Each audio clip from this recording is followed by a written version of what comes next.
महाराज जी के आज के विशेषांक में रक्षा सूत्र परिवार के सभी सदस्यों का हार्दिक स्वागत है।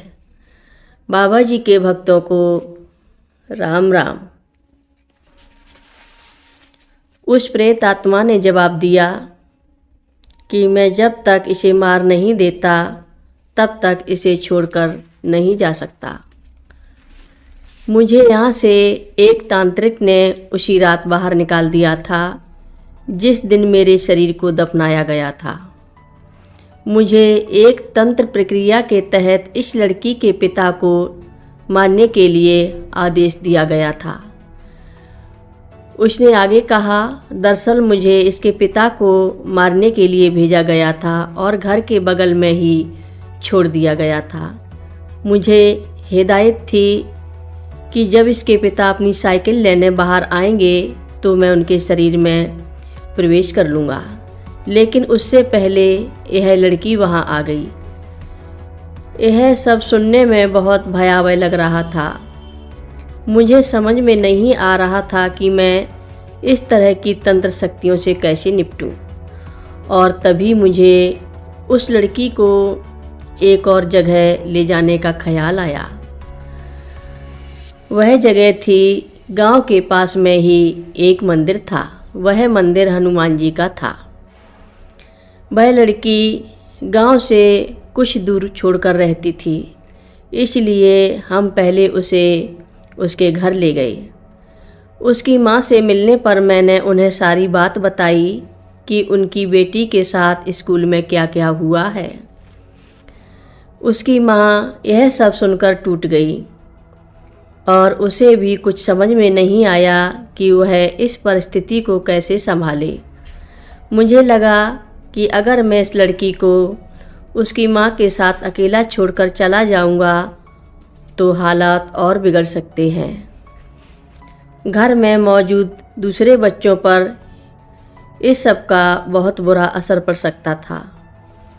उनके पास कार भी नहीं थी और उसके पिता भी घर पर नहीं थे, इसलिए मैंने उस लड़की को, उसकी माँ को और मेरे साथ आए बाकी अध्यापक एवं छात्रों को गांव में उसी मंदिर के पास ले गए जहां हनुमान जी थे।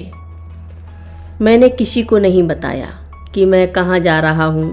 वास्तव में मुझे वहाँ का रास्ता भी नहीं पता था। मैं जैसे तैसे गांव तक कार चलाकर ले गया, लेकिन ज्यों ही मैंने गांव की तरफ गाड़ी मोड़ी, उस प्रेत को पता लग गया कि मैं कहाँ जा रहा हूँ। तब उसने मेरा दोस्त होने का नाटक करना शुरू कर दिया। वह मुझसे उसी मंदिर के बारे में सब कुछ बताने लगा। मैंने उससे पूछा, तुम्हें क्या पता है? उसने कहा, वहाँ के जो भक्त हैं उन सबको मैं जानता हूँ। उसने जवाब दिया, हाँ, मैं तुम्हें उनके घर ले जा सकता हूँ।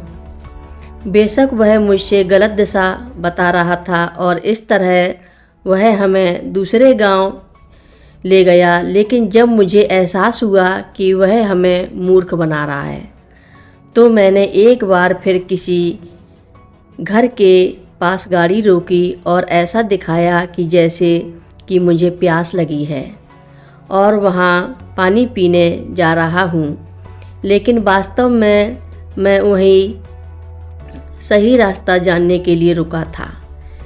इस तरह आखिरकार हम हनुमान जी के मंदिर पहुँच ही गए।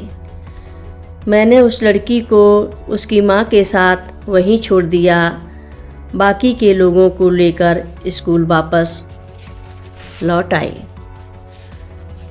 मुझे जो रक्षा कवच मिला था वह एक हिमालय के संत ने दिया था और संत ने कहा था कि ये रक्षा कवच तुम्हारी हमेशा रक्षा करेगा।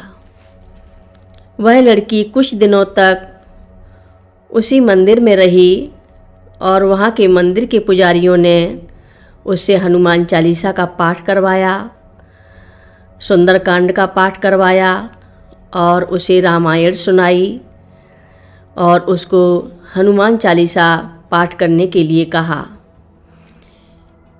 एक हफ्ते में वह लड़की स्वस्थ हो गई और प्रेत से मुक्ति पाकर वह स्कूल वापस लौट आई। लेकिन तब हमें दूसरे विद्यार्थियों के मन से उसका डर निकालने के लिए काफ़ी मेहनत करनी पड़ी।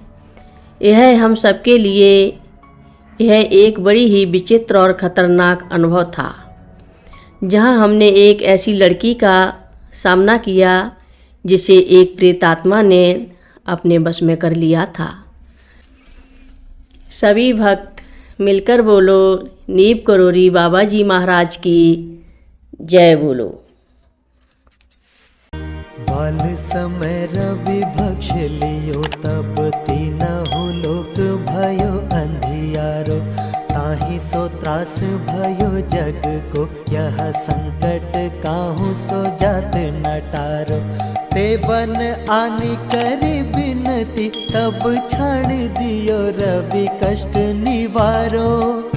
को नहीं जानत है जग में कपि संकट मोचन नाम